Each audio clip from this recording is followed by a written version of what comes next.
ಭಾರತ ಹೇಳಿದ್ದೇ ನಿಜವಾಯಿತು. ಅಮೆರಿಕದ ಮುಂದೆ $10 ಬಿಲಿಯನ್ ಕೇಳಿದ ಇಸ್ಲಾಮಾಬಾದ್. ಬ್ರೋಕರ್ ಕೆಲಸಕ್ಕೆ ಬೆಲೆ ನಿಗದಿಪಡಿಸಿದ ಪಾಕಿಸ್ತಾನ. ಹಣಕಾಸಿನ ಮುಗ್ಗಟ್ಟಿನಿಂದ ಕಂಗೆಟ್ಟಿರುವ ಪಾಕಿಸ್ತಾನವು ತನ್ನ ಆರ್ಥಿಕತೆಯನ್ನು ಉಳಿಸಿಕೊಳ್ಳಲು ಈಗ ಹೊಸ ತಂತ್ರಕ್ಕೆ ಮೊರೆ ಹೋಗಿದೆ. ಅಮೆರಿಕ ಮತ್ತು ಇರಾನ್ ನಡುವೆ ಮಧ್ಯಸ್ಥಿಕೆ ವಹಿಸಿದ್ದಕ್ಕೆ ಪ್ರತಿಯಾಗಿ ಇಸ್ಲಾಮಾಬಾದ್ ಈಗ ವಾಷಿಂಗ್ಟನ್ ಬಳಿ ಬರೋಬ್ಬರಿ $10 ಶತಕೋಟಿ ಅಂದರೆ ಸುಮಾರು $10 ಬಿಲಿಯನ್ ಮಧ್ಯಸ್ಥಿಕೆ ಶುಲ್ಕ ಅಥವಾ ಮೀಡಿಯೇಟರ್ ಫೀಸ್ ಕೇಳಿದೆ. ಈ ಮೂಲಕ ಜಾಗತಿಕ ರಾಜತಾಂತ್ರಿಕತೆಯಲ್ಲಿ ಪಾಕಿಸ್ತಾನವು ಒಂದು ವ್ಯಾಪಾರಿ ಅಥವಾ ಬ್ರೋಕರ್ ರೀತಿ ವರ್ತಿಸುತ್ತಿದೆ ಎಂದು ಭಾರತದ ಆರೋಪ ಈಗ ಅಕ್ಷರಶಃ ಸಾಬೀತಾಗಿದೆ. ಪಾಕಿಸ್ತಾನದ ಹಣಕಾಸು ಸಚಿವ ಮೊಹಮ್ಮದ್ ಔರಂಗಜೇಬ್ ಅವರು ಅಮೆರಿಕದ ಖಜಾನೆ ಕಾರ್ಯದರ್ಶಿ ಸ್ಕಾಟ್ ಬೇಸೆಂಟ್ ಅವರಿಗೆ ಈ ಕುರಿತು ಅಧಿಕೃತ ಮನವಿಯನ್ನು ಸಲ್ಲಿಸಿದ್ದಾರೆ.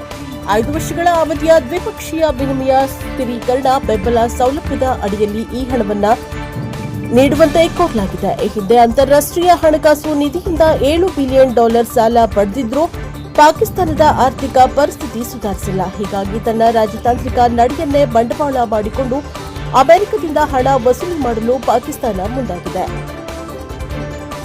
ಈ ಬೆಳವಣಿಗೆಯಿಂದಾಗಿ ಭಾರತದ ವಿದೇಶಾಂಗ ಸಚಿವ ಡಾ ಎಸ್ ಜೈಶಂಕರ್ ಅವರ ಮಾತುಗಳು ಈಗ ಜಗತ್ತಿನಾದ್ಯಂತ ಪ್ರತಿಧ್ವನಿಸುತ್ತಿದೆ. ಮಧ್ಯಪ್ರಾಚ್ಯದ ಸಂಘರ್ಷಗಳಲ್ಲಿ ಭಾರತ ಏಕೆ ಮಧ್ಯಸ್ಥಿಕೆ ವಹಿಸುತ್ತಿಲ್ಲ ಎಂಬ ಪ್ರಶ್ನೆಗೆ ಉತ್ತರಿಸಿದ್ದ ಜೈಶಂಕರ್, ಭಾರತವು ಪಾಕಿಸ್ತಾನ ಜೊತೆ ಬ್ರೋಕರ್ ಕೆಲಸ ಮಾಡುವುದಿಲ್ಲ ಎಂದು ಮಾರ್ಮಿಕವಾಗಿ ಟೀಕಿಸಿದರು.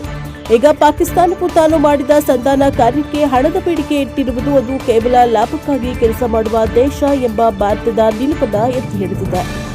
ಸದ್ಯಕ್ಕೆ ಪಾಕಿಸ್ತಾನದ ಆರ್ಥಿಕತೆ ಸಂಪೂರ್ಣವಾಗಿ ಐಎಂಎಫ್ ಮತ್ತು ಚೀನಾ, ಸೌದಿ ಅರೇಬಿಯಾದಂತಹ ದೇಶಗಳ ನೆರವಿನ ಮೇಲೆ ನಿಂತಿದೆ. 2023ರಲ್ಲಿ ದಿವಾಳಿ ಘೋಷಣೆಯಿಂದ ಕೂದಲೇ ಅಂತರದಲ್ಲಿ ಪಾರಾಗಿದ್ದರೂ ಅಲ್ಲಿನ ರೂಪಾಯಿ ಮೌಲ್ಯ ದಿನೇ ದಿನೇ ಕುಸಿಯುತ್ತಿದೆ. ಇಂತಹ ಕಠಿಣ ಪರಿಸ್ಥಿತಿಯಲ್ಲಿ ಅಮೆರಿಕದ ಈ $10 ಬಿಲಿಯನ್ ಸಹಾಯ ಸಿಕ್ಕರೆ ಮಾತ್ರ ಪಾಕಿಸ್ತಾನ ಬದುಕುಳಿಯಲು ಸಾಧ್ಯ. ಆದರೆ ಹಣಕ್ಕಾಗಿ ಸಂಧಾನದ ಕೆಲಸ ಮಾಡಿದೆ ಎನ್ನುತ್ತಿರುವ ಪಾಕಿಸ್ತಾನದ ಈ ಬೇಡಿಕೆಗೆ ಅಮೆರಿಕ ಹೇಗೆ ಪ್ರತಿಕ್ರಿಯಿಸುತ್ತಿದೆ ಎಂಬುದು ಈಗ ಕುತೂಹಲ ಮೂಡಿಸಿದೆ. ಒಟ್ಟಾರೆಯಾಗಿ ಪಾಕಿಸ್ತಾನದ ಈ ನಡೆ ಜಾಗತಿಕ ಮಟ್ಟದಲ್ಲಿ ಅದರ ಗೌರವವನ್ನು ಮತ್ತಷ್ಟು ಕುಗ್ಗಿಸುವಂತೆ ಮಾಡಿದೆ.